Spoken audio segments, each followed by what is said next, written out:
You're right, guys. Now, recently, David Lynch passed away, and I was a big fan of David Lynch's. Saw all his movies, several times over, and liked they all had something to offer.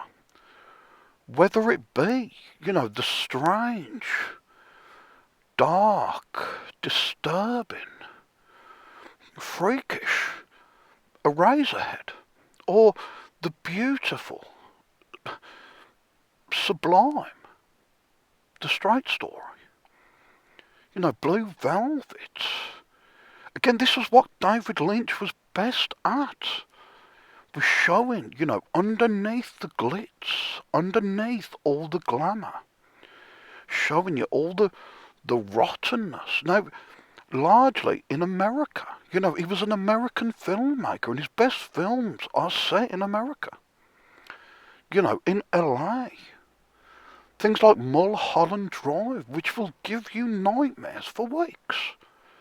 It'll mess with you. That's what his films do.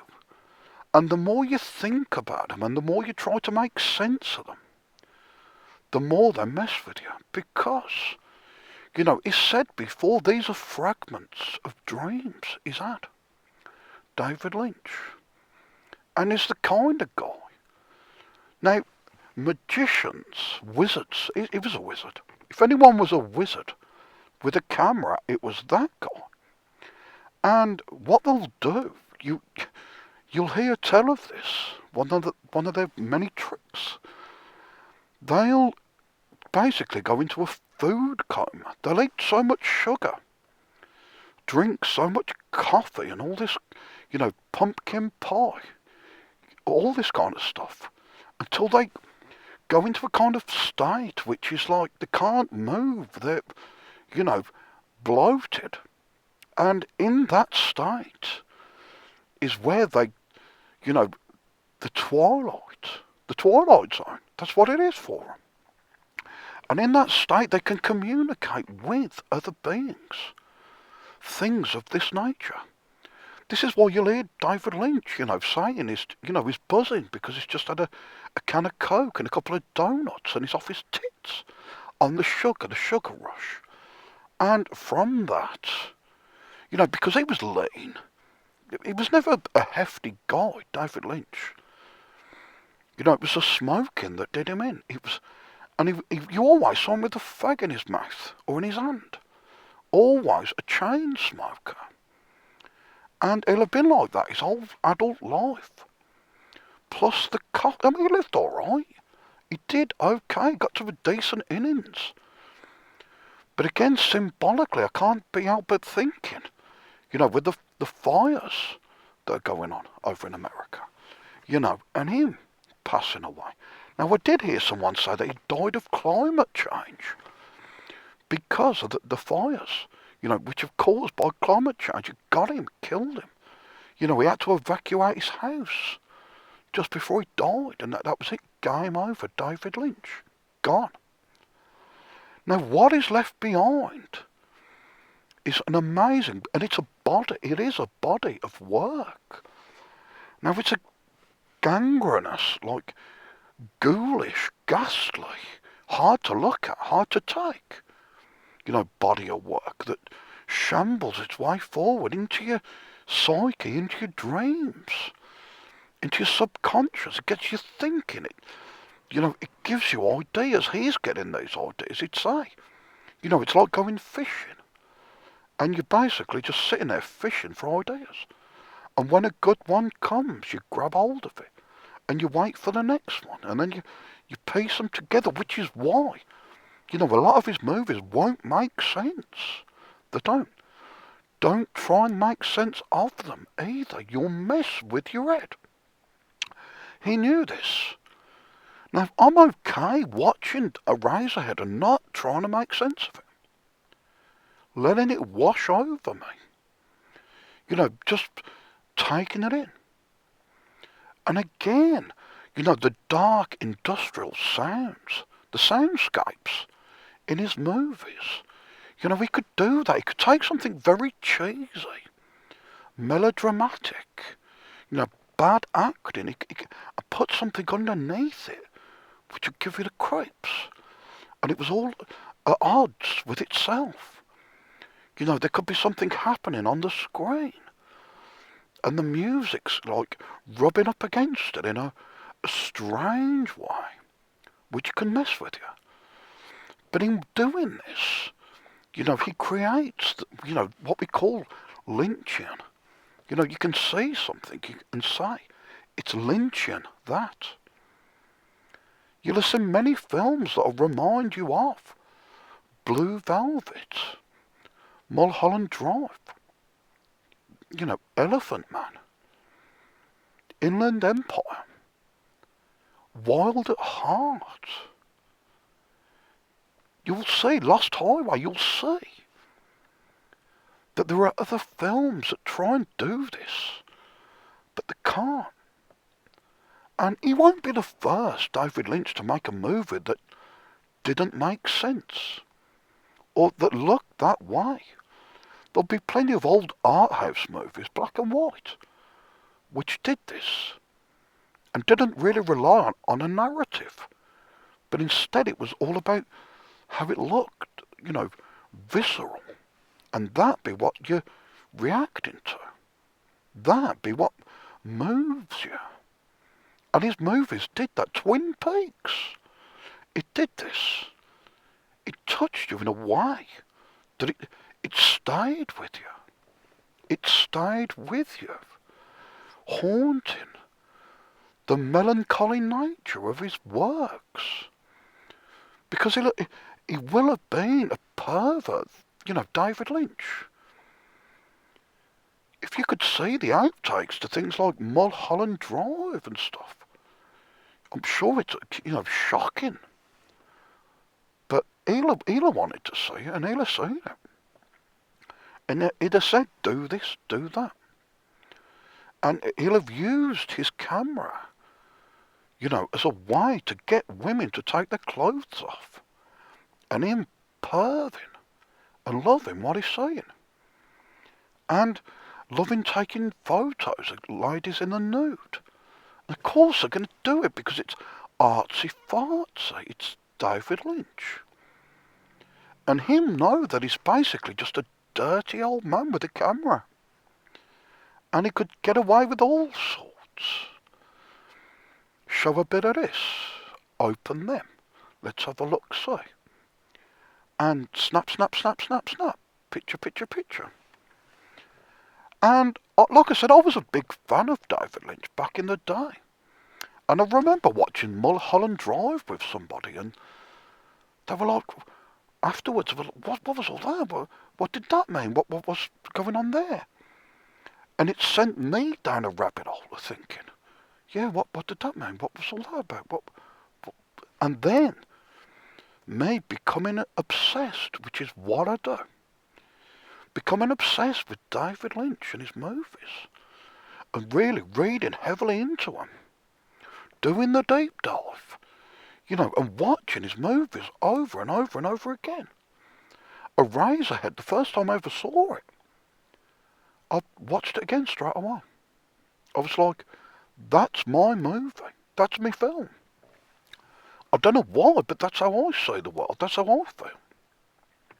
It's tapped into something, that with me. And it's left an indelible mark. It's left its crude mark on me.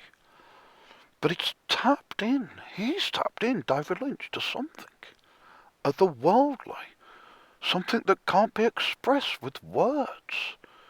You have to see it. You have to experience it. And again, things like The Straight Story. Just be this beautiful thing. It just, you know, can move you to tears. And such a great film, a beautiful soundtrack. The score to that movie, I mean, just fantastic. But he's gone now, David Lynch. And, you know, rest in peace.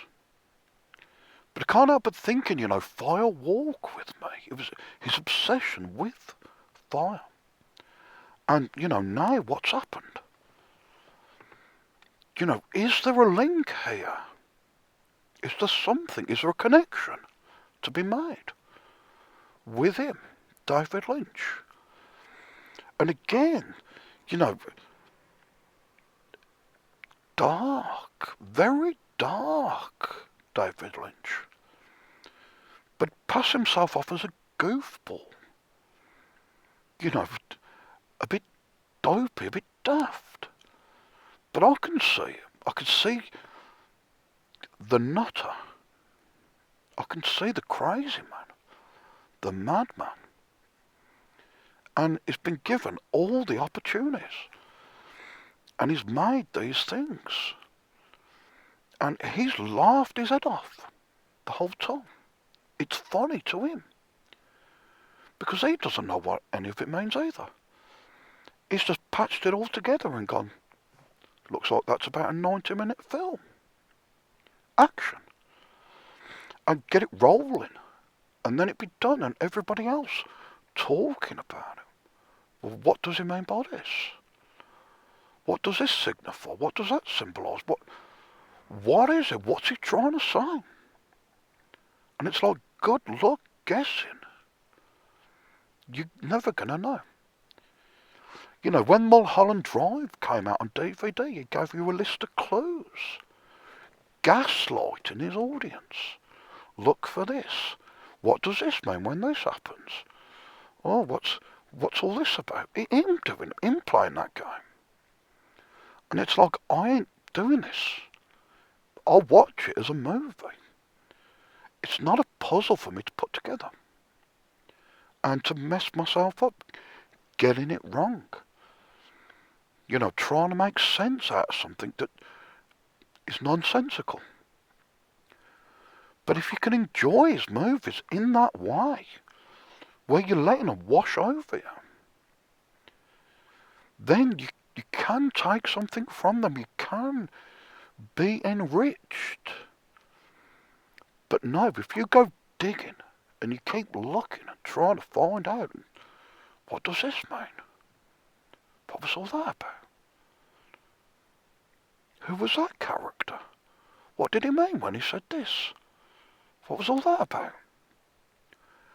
That's a good way to mess yourself up.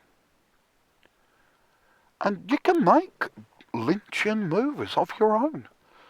Just go around with your iPhone and film everything in black and white and then put an industrial, sounds of factories. Things like that, machinery, heavy machinery underneath. Grainy footage, ghostly. People talking in a way that's like a dreamlike, and not real. And there you go, you made a movie like he would make.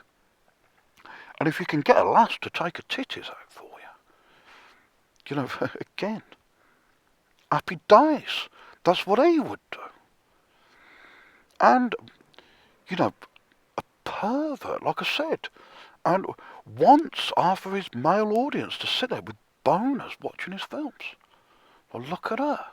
Look at this. Wild at Heart springs to mind.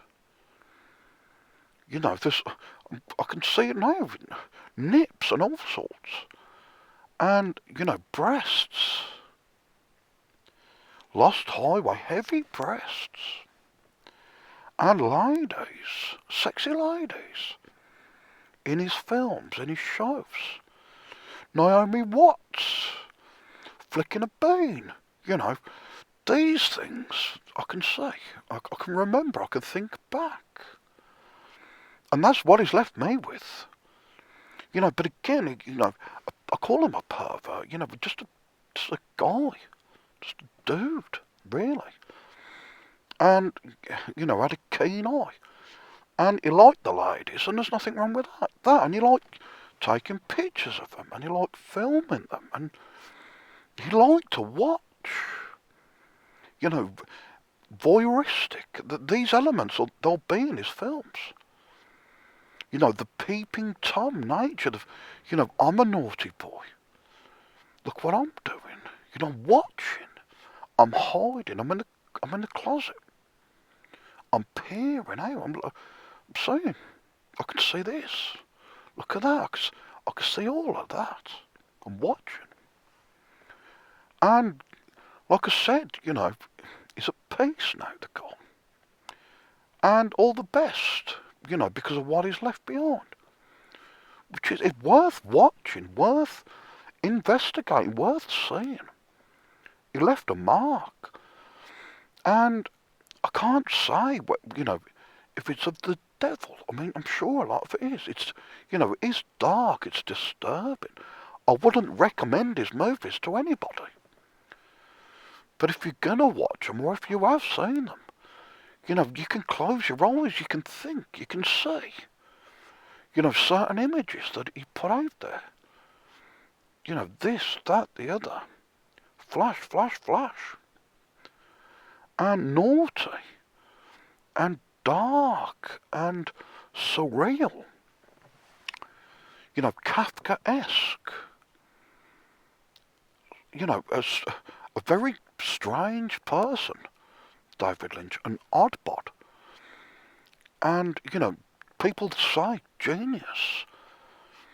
Well, a Razorhead, it is a work of genius. And you've got to have patience to sit through it. Or be in a certain, be loaded when you're watching it or something, You'll get many people say that they watch that when they're off their tits. And it'll be one of them films, that stoners like. And, people who do psychedelics. It's in that wheelhouse. And he's gone now, David Lynch. And I've been watching Twin Peaks again recently, having a rerun of that. I got it on Blu-ray and, watching them. And enjoying it, and you're seeing things that you didn't see before. Obviously, and you're watching things in a different way. When you watch on repeat, when you've seen it years ago, it's like reading a book and coming back at it another 10, 20 years later. You're a different person, but the book's the same. But you read it in a different way, you see it in a different light. And there'll be a lot now going back and looking back at David Lynch. There'll be many the person, jumping on the bandwagon and making out that they were his biggest fan and all this kind of stuff. Pretending, I've seen it on TikTok and the lot, pretending to cry. I don't like that. You'll get that a lot. People will capitalise on his death and be like, poor David, and they're sat there sobbing. And I'm too old and cynical for all of that. I'm like, snap out of it. Because if you knew the guy, you might not have liked him. You didn't know David Lynch. You didn't know the guy. And I bet nobody did. I bet his own family didn't know the guy. Nobody did. Kyle MacLachlan, he'll say that he was best mates with the guy. Laura Dern, they'll say. Patricia Arquette will tell you tales about him. And say that they were very close and all of this, but I don't think so. He was way out there. He was off on a different trajectory. He was, he's gone now. And, it'd be sad. I was saddened when I heard that he'd gone. But I didn't jump on TikTok and start crying. I don't like that.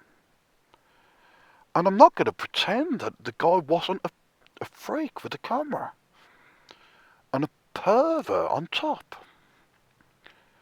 Because he was. It's as simple as that. But he's gone now. And it's, you can look back and you can see. Yes, was he a genius? I think he was. But what is genius? I mean, it's close to madness. It's as close to mad as you can get being a genius. And I should know. I should know. Because, I mean, I'm a filmmaker, in my way, and I've been doing it for years. And it's now that I'm seeing. I'm sitting back. I've not really made much of anything recently. But I'm sitting back and I'm seeing, shots from films I've made showing up. I'm like, that's just a rip-off of what I was doing 10, 20 years ago. And you don't believe me. You don't believe me, but I'll show you. Recently, the film Longlegs that came out with Nicolas Cage. He was in Wild at Heart, David Lynch. It's cyclical. It makes its way back around. But Longlegs, that uses a shot from one of my short films. Almost exactly. I'll make a video, I'll show it. It's easy to do. But there won't be the first. I'm seeing people copying what I was doing 10, 20 years ago. With the reverse speech. The backmasking, listening to records backwards, deciphering them, seeing they're saying. Can you hear this? Can you listen to this? Listen to it going forward. Listen to the lyrics to George Michael's father figure. Rolling Stones, Brown Sugar. Now people are cottoning on. At the time, no one was listening. Nobody cared. But it was because I was ahead of the curve. Ahead of my time. I always am. I always have been. I'm always gonna be. And that's me. And that's my genius. So from one genius to another, fare thee well. Have a safe journey. And it be that simple.